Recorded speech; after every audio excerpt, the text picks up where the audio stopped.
General Hospital spoilers update for the week of January 26th. Predictions. The news hits Valentine like a blade to the chest. Charlotte is missing. No long explanations. No comforting qualifiers. Just the word itself. Heavy and final. Echoing in his head until it drowns out every rational thought he tries to summon. In a town where disappearances usually come with bloodstains and bargaining chips, Valentine's mind leaps immediately to the worst conclusion. Sidwell. The name rises unbidden, charged with old grudges, unfinished deals, and the quiet certainty that men like Sidwell never move without purpose. Valentine does not pause to consider coincidence or accident. He reacts as a father, and as a strategist who knows that when someone you love vanishes, it is rarely random. He begins to retrace Charlotte's last known movements, every detail magnified by fear. Each unanswered call tightens the knot in his chest, every minute stretching into an hour. The storm raging outside mirrors the storm inside him, snow piling up, roads closing, visibility collapsing into white nothingness. To Valentine, the blizzard is no mere inconvenience. It is camouflage, the perfect cover for an abduction. His thoughts spiral toward violence with alarming speed. If Sidwell has touched Charlotte, there will be no negotiation, no clever maneuvering, no political calculation left to consider. There will only be consequences. What Valentine does not know, what no one knows yet, is that Charlotte is not in anyone's clutches. She is stranded, trapped by circumstance rather than conspiracy.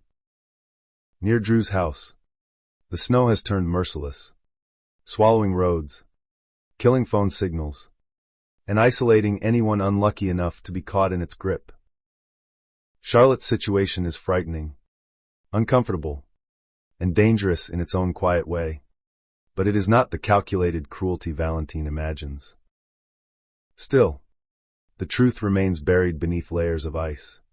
Silence and delayed communication. And in Port Charles, delayed truth is often more explosive than outright lies.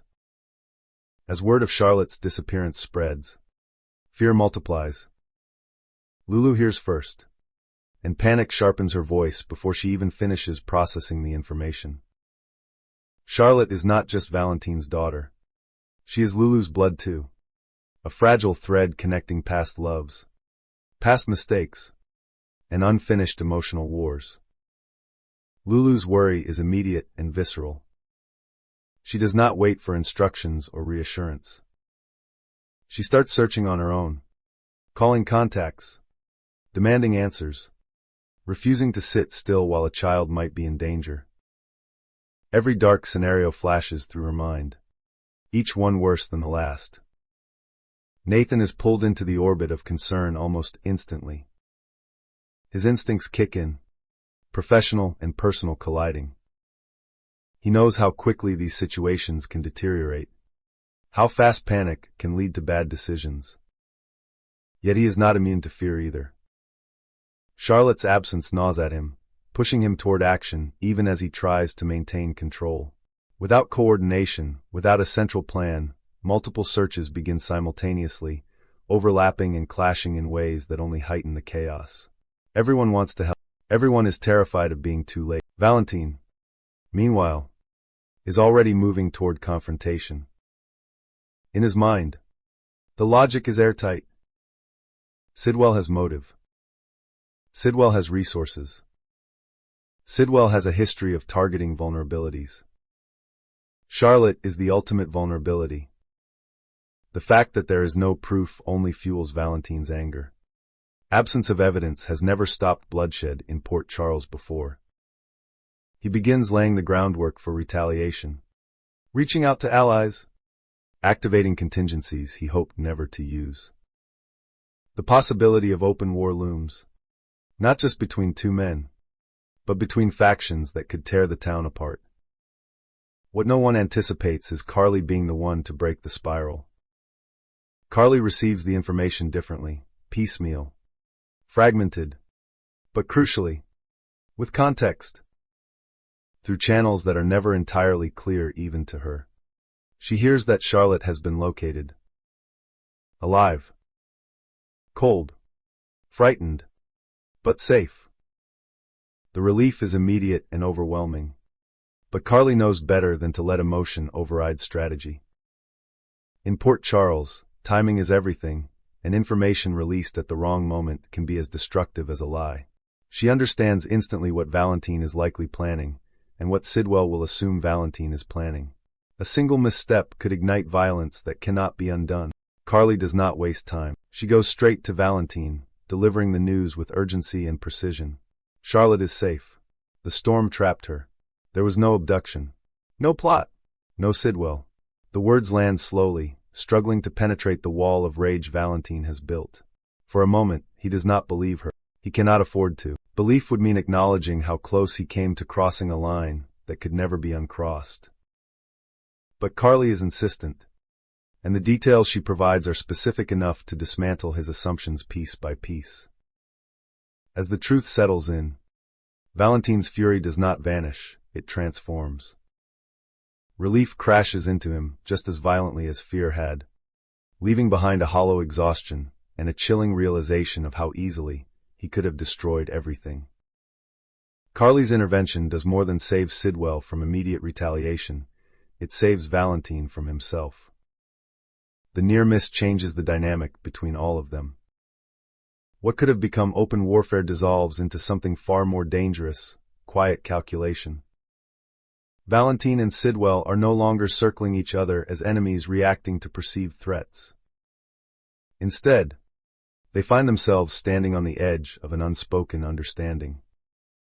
Both men recognize how close they came to mutual destruction, and how useful the other might be if properly leveraged. The idea of a secret partnership forms almost organically. It is not born of trust, but of necessity and shared interest.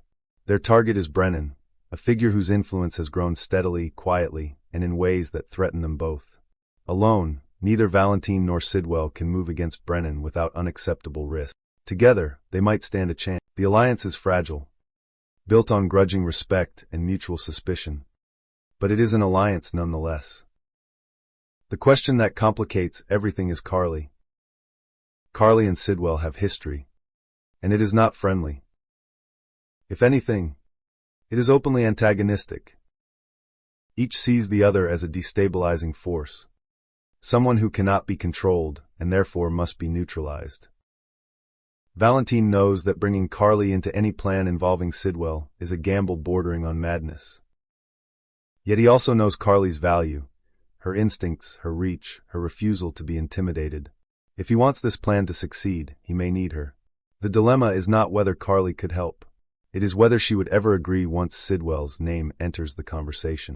Valentine weighs his options carefully. He could keep Sidwell's involvement hidden, at least initially, manipulating events until Carly is too invested to walk away. Or he could confront the issue head-on, risking immediate rejection in exchange for honesty. Either choice carries consequences, and Valentine understands that Carly, more than most, despises being maneuvered.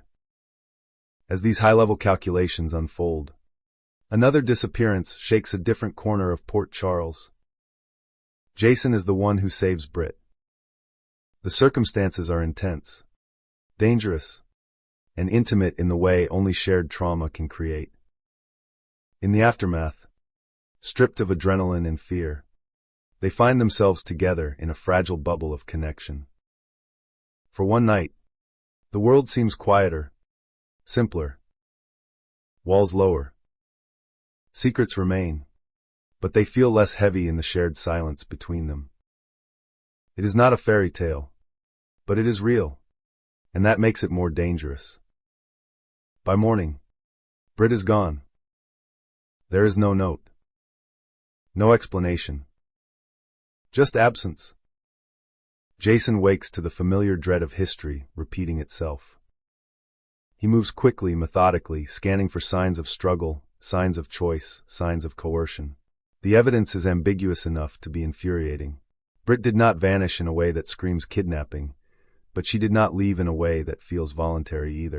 Jason's instincts tell him this is not random. Someone else is involved. His search uncovers threads he does not like. Names surface. Patterns emerge. Cullum's shadow appears at the edges of the mystery. Subtle but unmistakable. Jason realizes he may be standing at the edge of a much larger operation. One that Britt is entangled in far deeper than she ever admitted. The knowledge puts him at a crossroads. He could expose what he knows. Force the issue into the open. Demand answers from everyone involved. Or he could stay quiet. Watch.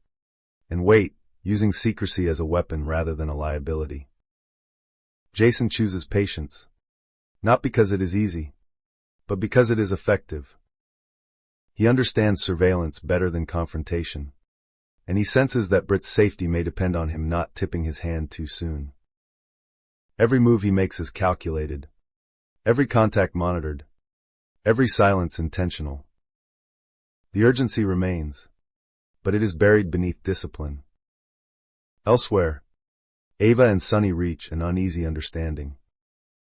Their agreement is not built on trust or affection, but on aligned interests and mutual leverage. Sunny offers a condition, something he wants in return for his cooperation. The ambiguity of his demand is deliberate. Ava is left to wonder whether Sunny expects her to take direct action against Sidwell, eliminating a shared threat in one decisive move, or whether he wants something quieter, something that leaves no bodies, no headlines. The photographs Sidwell possesses are dangerous, capable of destroying reputations and shifting power. Retrieving them without alerting Sidwell would require precision, discretion, and nerve. Ava listens carefully, weighing not just Sunny's words, but what he leaves unsaid. She knows better than to underestimate him. Whatever he is asking, it will cost her something. Power always does. Jordan, meanwhile, positions herself as a bridge between worlds that rarely connect cleanly. If Valentine cannot, or will not, bring Carly and Sidwell into the same room, Jordan might. Her involvement adds a layer of legitimacy and danger to the situation. She understands the risks, especially since Sidwell's interest in Carly may extend beyond cooperation. There is something predatory in Sidwell's attention, something that suggests an agenda not yet revealed. His offer to Carly, should it come, will not be straightforward. It will be wrapped in incentives and threats, designed to test her limits. Behind the scenes, Sidwell pursues another, even more ambitious plan.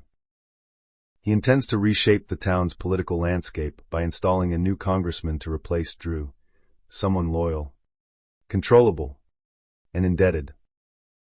This move is not about ideology, it is about influence. Control the office, and you control the flow of favors, funding, and protection. The balance of power in Port Charles could shift dramatically if Sidwell succeeds, and early signs suggest he has the resources and strategy to pull it off. Sunny may be the only one capable of stopping him, but even Sunny's reach has limits. And limits, when tested, have a way of snapping. Curtis, focused on his own crisis, initiates a plan that could upend his life completely. He pressures Portia to agree to a DNA test, determined to establish the truth about the baby's paternity once and for all. The demand is not cruel, but it is relentless. Curtis needs certainty. What he does not expect is the possibility that the results may reveal something far more complicated than a single answer. The idea that Portia might be carrying twins introduces a new layer of shock, one that could rewrite everything Curtis thinks he knows. At the same time, Jocelyn finds herself adrift from the structure she once relied on. She is no longer part of the WSB, yet old habits die hard. She continues reporting to Brennan, seeking guidance, validation, and perhaps permission she no longer technically needs.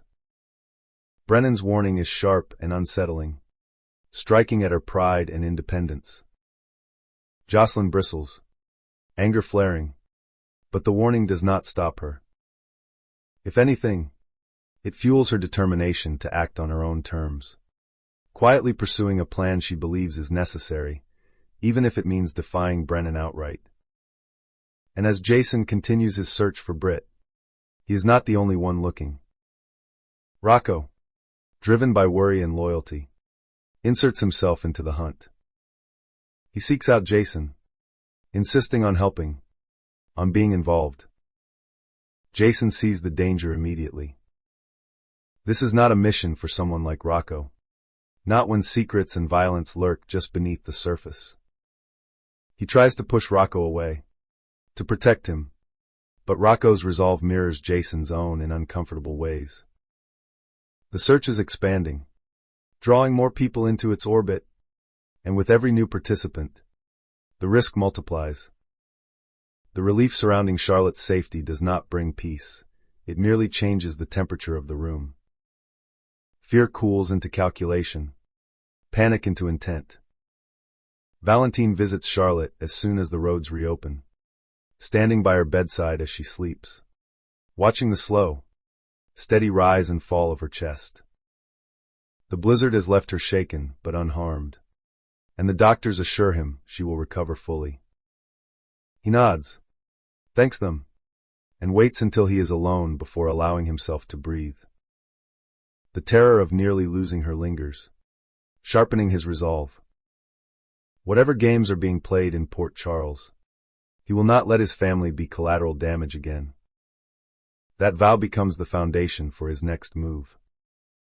Valentine reaches out to Sidwell, not with accusation, but with restraint. The conversation is measured, layered with unspoken acknowledgments. They both know how close they came to open conflict, and they both know it was Carly who defused it. That alone earns her a new kind of respect from Sidwell, though respect does not soften his ambition. When Valentine raises the idea of Brennan as a mutual problem, Sidwell does not pretend to be surprised. He has been watching Brennan too, tracking his influence, his connections, and his ability to slip between institutions without leaving fingerprints. The alliance they form is precise and limited. No loyalty is promised beyond the immediate objective. They will share intelligence, resources, and timing. Nothing more. Nothing permanent. It is the kind of partnership that survives only as long as it remains useful, and both men understand that betrayal is not a question of if, but when. Bringing Carly into the fold proves more delicate. Valentine approaches her directly, choosing honesty over manipulation. He tells her about Brennan, about the danger he represents, and about the temporary alignment with Sidwell. He does not sugarcoat it. Carly's reaction is immediate and volatile. Sidwell's name alone is enough to make her bristle, memories of past clashes flashing across her face. She accuses Valentine of underestimating the cost, of assuming she will compromise simply because the target is convenient. Valentine does not argue. He listens. He lets Carly vent, lets her list every reason Sidwell cannot be trusted, every way this could blow back on all of them. When she finally pauses, he tells her the truth that matters most. Brennan is already positioning himself to hurt people she cares about. The warning lands. Carly's anger shifts, redirected not inward but outward. She hates being cornered, but she hates being blindsided even more. She agrees to listen. Not to commit, not to cooperate blindly, but to hear the plan. Jordan's involvement solidifies the arrangement. She provides a framework, a buffer that allows information to flow without exposing anyone too quickly. Through Jordan, Carly learns that Sidwell's interest in her is not purely strategic. He sees her as a variable, unpredictable, influential, and potentially dangerous if left unchecked. His proposal, when it comes, is layered. He offers access, protection, and leverage, but beneath it all lies a test. He wants to know if Carly can be bent. She cannot. Carly makes that clear without theatrics. She will work toward Brennan's downfall because it aligns with her interests, not because Sidwell wants her to. She will not be owned, indebted, or maneuvered. Sidwell accepts the terms with a thin smile, amused rather than offended. Resistance. To him, is simply another obstacle to overcome. While these alliances shift, Jason's quiet surveillance begins to pay off. His patience reveals a pattern. Cullum is not acting alone. Britt's disappearance is part of a larger containment strategy, one designed to isolate her while keeping her technically safe. Jason pieces together the truth slowly, recognizing that Britt agreed to something she believed would protect others, possibly him included. The realization cuts deeper than anger. Britt chose distance because she believed it was the only way. Jason finally makes contact. Not by force, but by proximity. He lets Britt know he is watching, that he understands more than she thinks. The message is subtle, delivered through an intermediary who knows better than to ask questions. When Britt responds, it is not with explanations, but with reassurance. She is alive. She is not being held against her will. And for now, she needs Jason to stay exactly where he is. He hates it. He respects it. Rocco, still determined to help, stumbles onto a piece of information Jason missed, a minor detail that confirms Jason's suspicions about the scope of the operation. Jason realizes then that pushing Rocco away entirely is no longer an option. Instead, he redirects him, assigning him a safer role, one that keeps him informed without placing him in immediate danger. It is a compromise born of necessity, and it works. Ava's situation with Sunny reaches its breaking point when she discovers the extent of Sidwell's leverage. The photographs are worse than she imagined, capable of dismantling more than just reputations. Sunny's condition becomes clear at last. He does not want blood. He wants silence. He wants those images gone without anyone knowing they were ever retrieved. Ava agrees, understanding that this task will put her directly in Sidwell's line of sight.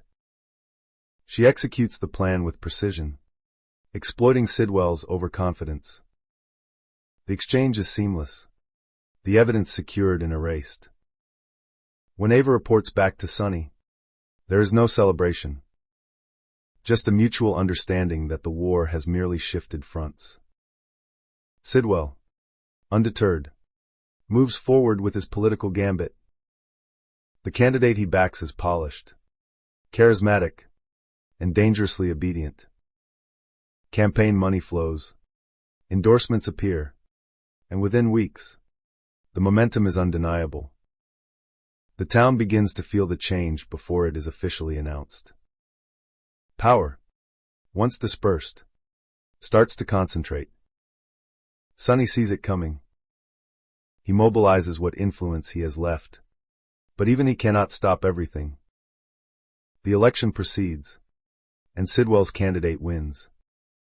The victory sends a clear message. Sidwell is no longer operating in the shadows. He is shaping the future openly now. Curtis receives the DNA results on a quiet afternoon, alone in his office.